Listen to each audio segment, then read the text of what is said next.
मैंने अपने आप को ट्रेन की पटरियों के नीचे पाया और जब मेरी आंखें खुली तो वही ट्रेन जिसमें मैं ट्रेवल कर रही थी वो मेरी आंखों के ऊपर से बहुत तेजी से गुजर रही थी।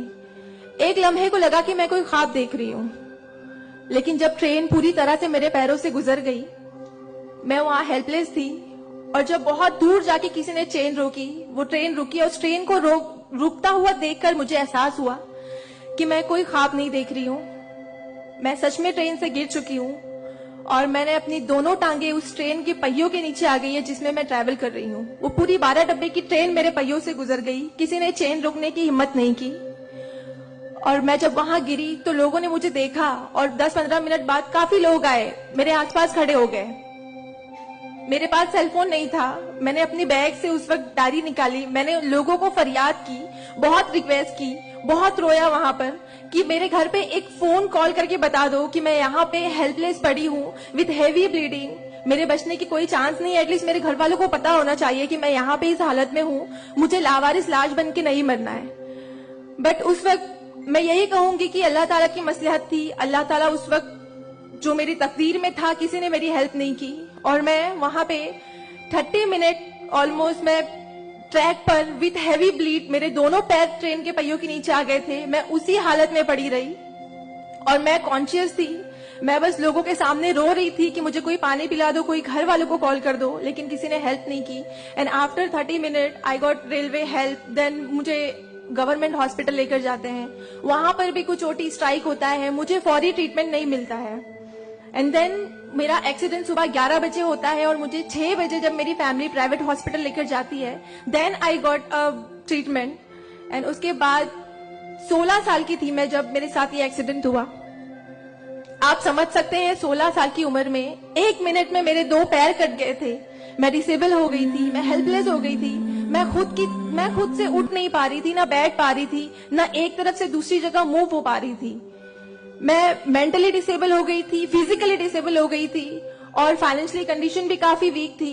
वो सारी चीजें मेरे दिमाग में चल रही थी और जब लोग मुझे देखने आते थे तो कुछ लोग हमदर्दी में नेगेटिव कमेंट्स भी करते थे कि 16 साल की बच्ची है, 2 पैर खो दिए हैं, सारी जिंदगी माँ बाप के ऊपर बोझ रहेगी, ये जिंदा क्यों है, इससे अच्छा ये मर जाती। ये सारी बातें लोग आके जब मेरे सामने करते तो मेरे जहन में वो सारी बातें चलती कि सीरियसली मुझे अल्लाह ने जिंदा क्यों रखा, जब मुझसे दोनों पैर ही लेने थे 16 साल की उम्र में, मैं खुद से मूव नहीं कर सकती हूँ, मेरी मम्मी को इतना सब कुछ झेलना पड़ रहा है। जिस उम्र में मुझे अम्मी की हेल्प करनी चाहिए उस उम्र में वापस से मम्मी मुझे गोद में उठाकर लेकर जा रही है, वापस से मेरी खिदमतें कर रही है। तो मेरी जिंदगी का मकसद क्या है, मुझे दोबारा जिंदगी क्यों दी अल्लाह ने। मैं बहुत शिकायतें करती थी अल्लाह से, मैं बहुत रोती थी, लेकिन उस मुश्किल वक्त में मेरे कॉलेज, मेरे स्कूल टीचर्स और बहुत से ऐसे नेक बंदे भी थे जिन्होंने मुझे हौसला दिया। उनमें सबसे पहले मेरी फैमिली आती है, मेरी बड़ी सिस्टर की फैमिली आती है। मेरी मम्मी ने मुझे एक जुमला कहा जो जिंदगी भर और मैं हर फंक्शन में बोलती हूँ, वो कि बेटा तुम रो मत, तुम्हारे साथ आज जो ये हादसा हुआ है, अल्लाह ने तुमसे सिर्फ 2 पैर लिए हैं, तुम्हारे पास तुम्हारा दिमाग है, तुम इतनी फास्ट ट्रेन से गिरी हो, तुम्हारे सर पे चोट लग सकती थी, तुम्हारी जान जा सकती थी, लेकिन अल्लाह ने सिर्फ तुमसे 2 मामूली पैर लिए हैं। क्या पता फ्यूचर में तुम्हारे लिए बहुत कुछ रखा हो। तब मुझे बातें उनकी समझ नहीं आती थी, लेकिन अल्हम्दुलिल्लाह अल्लाह का लाख लाख शुक्र है कि आज इस मौके पर जब लोग मुझे एज अ इंस्पिरेशन समझते हैं, एक आइडियल करते हैं, तो मुझे समझ में आता है कि मेरी अम्मी सच बोलती थी कि हौसला रखो, सिर्फ 2 टांगे गई है। आज मैं जब अपने प्रोस्थेटिक लेग से चलती हूँ तो लोगों को पता नहीं चलता कि मेरे पास 2 पैर नहीं है, मेरा एक पैर थाइस के पास से नहीं है, दूसरा नी के पास से नहीं है, बट लोगों को ये अंदाजा नहीं होता है। तो बस मेरी अम्मी ने जो एक बात कहा था कि अल्लाह पे यकीन रखो बच्चा, तुम्हारे साथ जो हो रहा है और जो होगा वो सब अल्लाह ने प्लान किया हुआ है, तुम बस हिम्मत मत हारो कभी भी और बस डटे रहो अपने जुनून के पीछे कि तुम्हें डॉक्टर बनना है। तुम्हारी 2 टांगे नहीं तो क्या हुआ, तुम्हारे पास दिमाग है, तुम ज़हीन हो, तुम आगे बढ़ो और क्या पता तुम आगे लोगों को आइडियलाइज कर, लोग तुम्हें आइडियलाइज करें इस चीज को लेके। मेरे doctor Sanjay Kantharia, orthopaedic surgeon, उन्होंने सबसे ज्यादा सपोर्ट किया इस बात को लेकर कि तू डॉक्टर बन। मैंने अपने जीने की उम्मीद छोड़ दी थी, डॉक्टर बनने की उम्मीद छोड़ दी थी, लेकिन जब उन्होंने मुझे बताया कि तुम डॉक्टर बन सकती हो, तुम बनो, देन मैंने प्रिपरेशन स्टार्ट की। सीईटी कॉमन एंट्रेंस टेस्ट होता है to getting in admission in medical college, मैंने वो क्रैक किया। I got 3rd rank all over Maharashtra in PH quota. After that मुझे बहुत खुशी हुई कि मैंने 3rd रैंक क्लियर किया है. Now I got admission, I will get admission in MBBS. But वहां पर भी एक प्रॉब्लम थी मेरे लिए कि मुझे डिसेबल परसेंटेज 89% डिसेबल हूं मैं, और मेडिकल में एडमिशन के लिए 40 to 70 there is a criteria to get admission for MBBS. मैं मोर देन 70% डिसेबल हूं. ये कहकर मुझे उन्होंने डिनाई किया कि आप एलिजिबल नहीं हो, आप MBBS में एडमिशन नहीं ले सकते हो, आप डॉक्टर नहीं बन सकते हो. तो उस बात को लेकर मैं बहुत डिप्रेस हो गई. देन मैंने वापस अपने डॉक्टर से हेल्प मांगी. उन्होंने मुझे एक मशवरा दिया कि आप हाईकोर्ट जाओ, बॉम्बे हाईकोर्ट. और जिस बात के लिए एक नॉर्मल स्टूडेंट को सिर्फ पढ़ाई करनी होती है, अच्छा रैंक लाना होता है, मुझे उस चीज के लिए मैंने वो किया. लेकिन उसके बाद भी मुझे बॉम्बे हाईकोर्ट जाना पड़ा. एंड मैं गई, मैंने अब हार नहीं मानी और मैं गई बिकॉज वो मेरा हक था, मुझे डॉक्टर बनना था. और जब मैंने वापस अपनी नॉर्मल जिंदगी स्टार्ट की अपने प्रोस्थेटिक लेग से, मैंने आना जाना शुरू किया, अकेले ट्रेन ट्रैवल करना शुरू किया.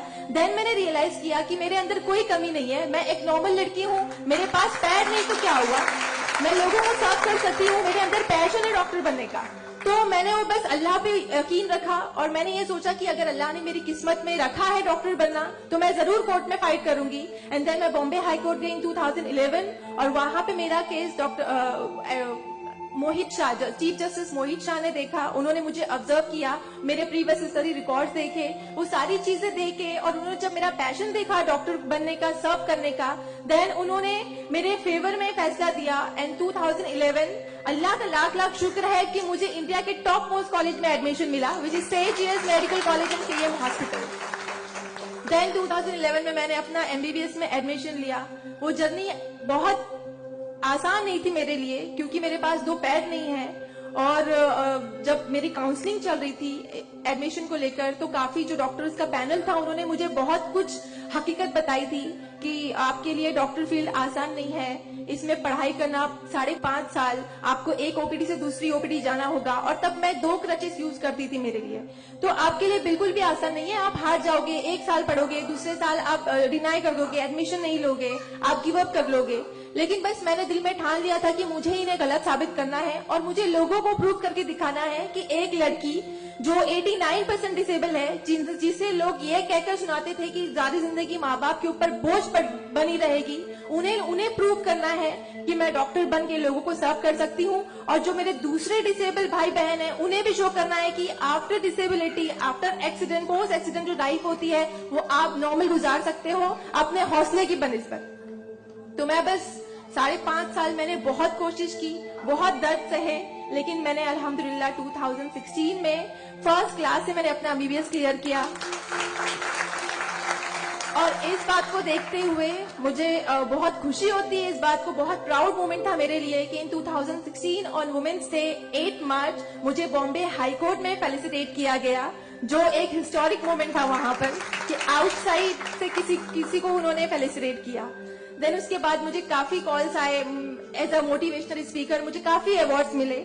और तब मैंने सोचा कि मेरी जर्नी सिर्फ MBBS तक नहीं, मुझे लोगों को और प्रूव करना है कि 89% डिसेबल हो के अगर मैं MBBS कर सकती हूँ तो मुझे मेडिकल फील्ड की हायर डिग्री अचीव करनी है, which is MD, medicine in doctor in medicine. Then मैंने उसके लिए भी कॉमन एंट्रेंस टेस्ट दिया and again I got third rank in all over Maharashtra.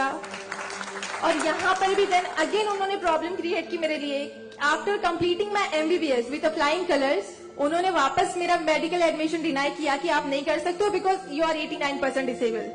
Then मुझे एक बहुत हम्बल इंसान मिले, member of parliament Kirit Somaiya sir. उन्होंने फौरन से मेरी एप्लीकेशन सेंट्रल हेल्थ मिनिस्टर के पास लेकर गए और वहां से विद इन 2 days ये जो क्राइटेरिया है 40 to 70% डिसेबिलिटी का मेडिकल में एडमिशन के लिए, this is a 20 years old clause, और विद इन 2 days ये क्लॉज चेंज करवाया उन्होंने बिकॉज ऑफ माई एप्लीकेशन. वो क्लॉज चेंज होके बस ये है कि मिनिमम 40% क्राइटेरिया है और मोर देन 70% जो भी डिसेबल हैगा they will get admission in medical field. तो मेरी जो जर्नी थी यहाँ तक की, और उसके बाद मैंने रिसेंटली 2019 में मैंने MD में एडमिशन लिया और विद सेम कॉलेज सेठ GS medical college and KM hospital, और मैं अभी रिसेंटली फर्स्ट ईयर रेसिडेंट हूँ MD पैथोलॉजी में. मेरी जो यहाँ तक की जर्नी है, मैंने बहुत अच्छे से तो नहीं बताया आपको, लेकिन बहुत सारी बातें मिस है इसमें, बिकॉज मेरे पास टाइम नहीं है, आप लोगों को भी लेट हो रहा है। लेकिन ये सारी जो मेरी जर्नी है, ये सब बताने का मकसद यही है आप लोगों को कि जिंदगी में देखो, चाहे कुछ भी प्रॉब्लम आए, बिकॉज मेरी लाइफ में मुझे लगता है कि सारी प्रॉब्लम्स थी, फाइनेंशियल प्रॉब्लम्स थी, फिजिकल प्रॉब्लम थी, मेंटल प्रॉब्लम थी, सारे ऑर्ड्स थी मेरी लाइफ में। लेकिन मैंने बस 2 चीजें ध्यान में रखी।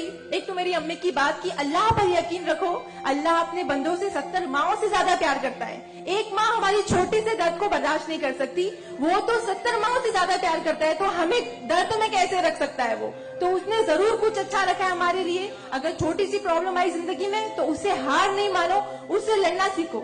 हमेशा अपना हौसला जिंदा रखो, बिकॉज आपके पास अगर हौसला है तो आपकी ये जिंदगी जीने की उमंग रहेगी, बिकॉज बगैर हौसले की कोई जिंदगी नहीं जी सकता। तो आप लोग प्लीज, अगर छोटी सी छोटी प्रॉब्लम भी आए, कोई भी परेशानी आए, आप लोग लड़ना सीखिए और जिंदगी जीना सीखिए। बिकॉज मेरे एक्सीडेंट के बाद मुझे लगा, मैं इतनी सारी कोशिशें नहीं करती तो मैं आज यहाँ पर खड़ी होकर एज अ डॉक्टर आप लोगों से इंटरेक्ट नहीं हो रही होती। तो बस कभी भी हार मत मानिए। और ये एक शेर है आप सबके लिए, हौसले की तुरकश में कोशिश का वो तीर जिंदा रख। तरकश मतलब जिसमें तीर रखते हैं। हौसले की तरकश में कोशिश का वो तीर जिंदा रख, हार चाहे जिंदगी में सब कुछ, हार जा चाहे जिंदगी में सब कुछ, मगर फिर भी जीतने की उम्मीद जिंदा रख। Thank you so much, thank you all of you, मुझे इतने अच्छे से सुनने के लिए। और मैं बहुत ज्यादा थैंकफुल हूँ डॉक्टर अनिल सर की और भारत विकास परिषद की कि उन्होंने मुझे इतना सुनहरा मौका दिया आप लोगों से इंटरेक्ट